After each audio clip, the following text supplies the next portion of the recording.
3 easy and free ways that you can improve your stereo system today.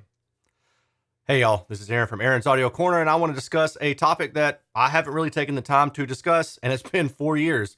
Why haven't I done this sooner? So the truth of the matter is that I actually made this video twice yesterday and it sucked. Like one time my camera stopped recording and the other time the video was 40 minutes long and I said, there's no way I'm going to be able to edit this down. So I'm going to shoot through this more quickly than I would personally like to, and I'm going to miss some things. But one thing I want to say right up front is your stereo is going to change based on the recording. So the recording has things such as width and depth baked into it. If that recording doesn't have that, you're not going to get that from your stereo system unless you do some weird phase manipulation. For example, if you take one speaker and you change the polarity, your soundstage width is probably going to blow out, but there's going to be no focus, no imaging, no proper center and things of that nature. Okay. So with that said, a good stereo system in an ideal world will provide you with a few different things. And namely for me, other than just the pure fun factor, is a sense of space, 3D-ism, perfect, nice center, phantom center, where everything sounds like it's coming right from the middle, at least voices and things like that, when they're supposed to. And then you have width and envelopment. And those are the main factors that I enjoy about a stereo. There may be other factors that you enjoy, but that's what I'm talking about.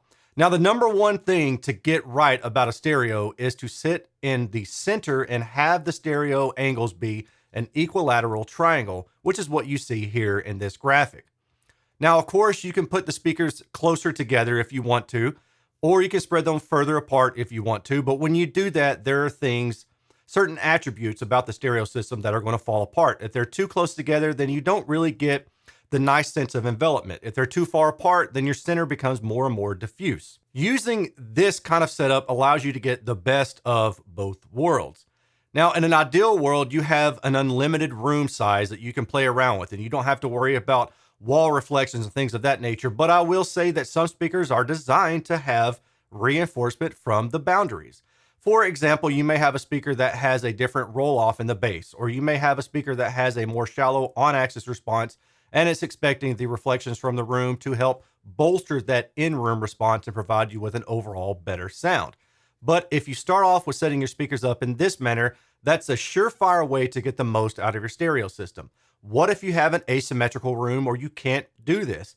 Well, you're kind of stuck. And truthfully, the best way to kind of overcome this is to use a multi-channel system that has a dedicated center channel. But I would have to discuss that in a different video. Suffice it to say, I'm going to assume that you have more of a symmetrical room, but not with unlimited space. Now let's talk about the positioning of the speakers. Not necessarily in the room, we're going to get to that shortly, but how do you aim the speakers? So one key factor is positioning the speakers so that they're either pointed at you or away from you in some manner. In this example, this is what I call on-axis aiming.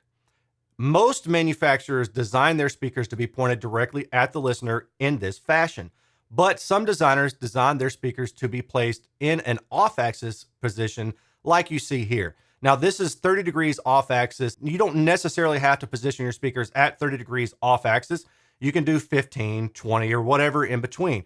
You can also crossfire them so they're crossing in front of you, but I do not recommend that, and there are reasons for that. If you want to look it up, it's called time intensity trading. I think that's a load of horse crap, and I don't see a reason to use that in modern stereos. I understand why. I still think it's horse crap. So when you're setting your stereo system up, playing around with the aiming of the speakers is crucial. I recommend starting off with the speakers pointed directly at you unless you are told otherwise by the manufacturer. If it sounds like the speaker is too bright, then toe them 30 degrees. And it may be too much at first, but what that's going to allow you to do is to interpolate the best angle. Listen primarily for the response in the highs, because that is mainly what's going to change. Technically speaking, some other things can change, and it's really going to be crossover dependent, but the highs is really the most important part, or the most likely part that's going to change. I recommend maybe sitting down with a notepad or something like that, picking 2 tracks that you are familiar with or that you just enjoy, and aim the speakers in different manners and see what you think. Hey, does this speaker sound sibilant? Does it sound too bright? Is it glaring? Does it have too much forwardness to the sound? And take those notes, figure out what aiming makes the most sense for your setup. Alternatively, if you do have data, such as the information that I provide, that helps you with a better starting point, but you still will want to play around with aiming a little bit to determine the exact best aiming position. To set your speakers up in a perfect equilateral triangle, you've got your ruler or you've got a laser distance finder. Now, I use both. The ruler is probably a little bit more accurate than this $20 laser distance finder, but both of them will work. If you have an iPhone, you can also use the distance finder from the app, which I'm showing you here. And in this example of my living room, you can see the speakers are about 8 feet apart, and the distance from my listening position to the speakers is also roughly 8 feet. Another factor to consider is the height. So when speakers are designed, they're designed to be listened to at a reference axis vertically. Most speakers are designed to be listened to at the tweeter level, which is kind of an idea of what you see here. However, some speakers are designed to be listened to at different positions. So maybe if you have a waveguide design speaker, the ideal placement might be at the level between the waveguide and the midwoofer below it. You're going to need to ask the manufacturer, but good luck having them tell you anything, because I would say that in my experience, 80% of the manufacturers don't tell you jack in their manuals. And if you email them, you might not even get a reply. So the alternative is to use data from me or other sources like Audioholics, ASR, Soundstage Network, Ron at New Record Day, etc. The main thing you're going to want to listen to for here is, does it sound like there's a hole in the 2 to 4 kilohertz region? Now, this is typical for a two-way design. So what I'm going to provide you here is a side view of a typical vertical response from some of the speakers that I have reviewed. Starting off, just for orientation purposes, going this direction through here is the on-axis response at the tweeter level of the Paradigm 40B. Bookshelf speaker is a two-way, 6.5-inch midwoofer, and a big old dome tweeter and a spherical waveguide. If you go above the axis, that's this way. If you go below the tweeter axis, this is that way. Now, what you want to pay attention to, at least in my data, is areas where the response kind of cuts into the main response. And the main response will be the red color area. So what I've done here is drawn a line, and you can see that your ears need to be placed roughly between plus or minus 15 degrees in order to keep you from coming into that crossover cancellation region. With another speaker such as the KEF Concerto Q Meta, which employs a coaxial design with the tweeter buried inside the mid-range and then a 6.5-inch, or maybe it's a 5.25-inch midwoofer below it, you have more vertical spread. And in this case, you have about plus or minus 45 degrees. Now, this doesn't mean that you can sit at the far edge and get the best sound, but what it does mean is that you have some room to play around with. Whereas with the Paradigm, which we see here again, you have less room to play around with. Again, keep in mind that you're going to want to put your ears at the reference axis. Hopefully a manufacturer will tell you that, and if not, I'll have the data for you. The second step in getting the best stereo response in your room is the position of the speaker from the wall behind the speaker, which is the front wall. In the audiophile world, it is typical to find people say that you must place the speaker at least 1 meter off the wall behind the speaker, but in reality, that's not necessarily helpful. And the other downside to that is the further you move the speaker from the wall behind it, the more you create a comb filtering effect that starts to impact the mid-range. Now, if you move it far enough away, then you move that comb filtering effect further and further out to where it basically is infinitely small. But that's in the theoretical world. If you move the speaker closer and closer to the wall behind the speaker, then you push that comb filtering response up in frequency and to the point where it might not matter much. And I'll explain a little bit more of that in a second. But first, I'm going to provide you with a couple simulation examples of what happens when you place the speaker X distance from the wall behind it. Let's start off with 1 meter distance from the speaker to the wall. This is the comb filtering effect that you get. And you can see in this example, you're experiencing about a 10 decibel drop at around 93 hertz.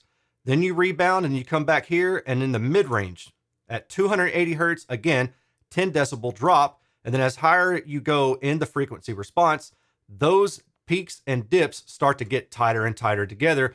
Now let's look at what happens if you place the speaker really close to the wall. Oh, cool. Well, the peaks and the dips, especially the dips really, are greater in magnitude to the tune of about maybe 14 or 15 decibels. but you can see that it's pushed higher in frequency. Now, what happens if you bring the speaker out 4 meters from the wall? Wow, okay. Now the magnitude is less, but the range of frequency is lower. So you're impacting lower and lower frequencies. Now, really, all this means is there are trade offs. And I'm only talking about one wall. This same effect happens to every other wall in the room. And then you get into tangential and oblique modes and things of that nature, which, man, good luck trying to make all of it make sense at the same time. So the best thing that you can do is really to play around with the positioning. But the other factor is to understand what the speaker itself is doing. In some cases, the speaker is designed to have a placement close to the wall, and then other cases, the speaker is designed to be brought out further from the wall. So let me give you an example here. This is the same speaker essentially, but one is the updated model and the other is the previous model. In red is the speaker that works better being pulled out from the wall. And the reason I say that is because if you put this speaker too close to the wall, then this bass is going to bump up and increase, and it's already got a bit of a, I would say maybe a shallow response roll off. If you put this speaker closer to the wall, even though it will bump up in bass, it won't sound as loud, as boomy, as resonant as this speaker in red. So keep in mind that some speakers are designed to be placed close to the wall. You can ask the manufacturer or you can look at my data. So the other factor to consider is the radiation of the speaker. And this is something that I've not seen anybody else discuss. So let's talk about that. In lower frequencies, the speaker will radiate omnidirectionally, okay? And as you go higher in frequency, the speaker will beam more forward. Now, this is true of monopole speakers, not necessarily dipole and not cardioid. They do their own thing, and we're going to lightly touch on that as well. But let's look at the monopole speaker design of the KEF Q11 Meta, which we see here. Now, I'm showing you a bird's eye view, and in red is the predominant area of higher SPL, and you can see the SPL values are over here. So this speaker is mostly forward radiating, but in the lower frequencies from about 200 hertz dead in the center to about 800 hertz, this line or this circle represented right here, you can see that there is energy positioned to the back of the speaker and to the sides, at least higher energy. Now, as you go further and further out and higher in frequency, these bands out here, which are about 3K, 5K, 8K, 13K, upper mid to lower treble and higher treble region, there's less energy spread to the back of the speaker. So let's look at just the back of the speaker because we're concerned about what is radiating to the back, hitting that wall, and then coming back delayed and creating those dips in response. Okay, so now we're back to just looking primarily at the red and the orange because that's the higher SPL. So with this speaker, it's definitely going to matter up through about 800 hertz how far you place the speaker away or close to the wall behind it. Now, with a speaker like the JBL 4367, which has a very wide baffle and a 15-inch midwoofer and then a horn-loaded compression driver, we can see off the bat there's a lot less energy being spread out to the back of the speaker. And if I highlight just the back of the speaker's response, again, we're seeing that there's pretty much nothing being sent back to the back of the speaker. Even at the lowest frequency, it's in orange, which is about 9 decibels down. And then if you go to about mid-range, 500 hertz, 800 hertz, stuff like that, then it's in green, it's about 15 to 18 decibels down. In other words, there's not as much energy being sent to the back of the speaker that will be reflected off the wall and then back to you out of phase. Therefore, a speaker like this is going to be less dependent upon positioning off the wall behind it in terms of the cancellation effect. Now let's do something different and look at a cardioid speaker from Dutch & Dutch. This is their 8C. A cardioid speaker, just in summary, is designed to be forward firing for the most part. Now, the lower you go in frequency, the harder it is to control that rear wave and keep it from going behind the speaker. And that typically requires a much larger speaker than a bookshelf speaker that you see here. Here in the Dutch & Dutch 8C. I'm not editing that out, by the way. And you can see from the Dutch & Dutch 8C that there's, it's all pretty much forward firing. There's no red energy. So there's no high energy being sent to the rear of the speaker. And if we isolate the rear, we can see again, there's little energy. But it is interesting to note that despite this being a cardioid design, there's still a decent bit of energy being sent to the back of the speaker if you compare it to the JBL 4367. Now, this isn't to say that one design is better than the other, but it is interesting to note that the baffle width and the radiation of the driver itself also comes into play. So if you have a typical monopole speaker that radiates like, your typical cone driver and your tweeter or something like that, it's going to radiate more to the back at lower frequencies if it has a more slim cabinet. But if it has a wider cabinet, then it's going to radiate more toward the front. So when you combine the radiation of the speaker and the positioning of the wall, you're going to have different effects. And therefore, it's not necessarily as easy to say, yes, this is exactly how it's going to sound, because your room is going to change and your needs are going to change. So my suggestion is to start with 2 tracks. Number 1, Tell Your Mama by Norah Jones. Number 2, Right Across the River by Dire Straits. And the reason I choose both of those is because, number 1, they have male and female vocals, which are going to cover the 150 to about 400 hertz region in terms of fundamental. So that helps you understand, is the mid-range being canceled out too much? Is it too boosted maybe, or something like that? But then you've also got a nice bass guitar on both of these tracks, which is going to help you identify room modes. Number 3, this one's super easy. Close your eyes. Now, when you close your eyes, it doesn't change your hearing, but it increases your focus on the things that you're hearing, because there's a lot of processing going on with your eyes, and your brain's like, I've got to do hearing and visual and all this stuff. Shut down your visual. That allows the processing to go more toward what you hear, and you can discern things more easily. This could be good and bad. This could make you more of a critical listener, and then you start finding things you don't like, or you can just sit back and enjoy the music. But that's all you've got to do. Close your eyes, or turn off the lights and close your eyes. Your stereo will improve. Your soundstage will blow out. Things that you never heard before, you'll hear now. All those typical audiophile tropes will come true by just closing your eyes. And then the 4th one, finally, this one is just a bonus, okay? Don't go on the forums. Stay off of the forums. Don't go on Facebook groups. Don't go anywhere. Enjoy your stereo, at least for a couple weeks. Because if you do, certainly there's going to be some knucklehead on there that has something negative to say about your setup. They're all over the place. You got to ignore that crap. The other thing is, you might go talk too much about it and convince yourself that this thing sounds great. And then 2 weeks later, you're like, oh man, there's something else I didn't notice. So for example, maybe the angling of your speakers. Maybe there's too much reflection. The crossover isn't great in that speaker design. And there's a lot of extra energy in the lower treble that's being reflected back. And that speaker now sounds sibilant, harsh, bright, what have you. These are the ways that I think you can best be served to improve your overall stereo experience, to get the most out of your system as you have it. Certainly this doesn't compromise or include, I'll just say that, include every aspect of improving the overall performance, but it should give you something to start with.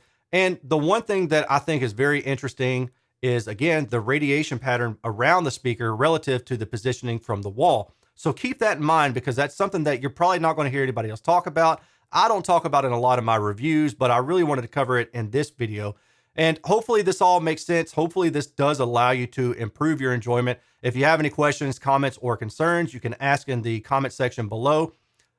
I'm purposely not talking about these golden ratios, these Fibonacci ratios and things of that nature, because you really have to have an ideal room for that kind of thing. You know, your speakers need to be placed 1.4x the distance off the wall, this other thing, and this other thing, and this ratio, and this ratio.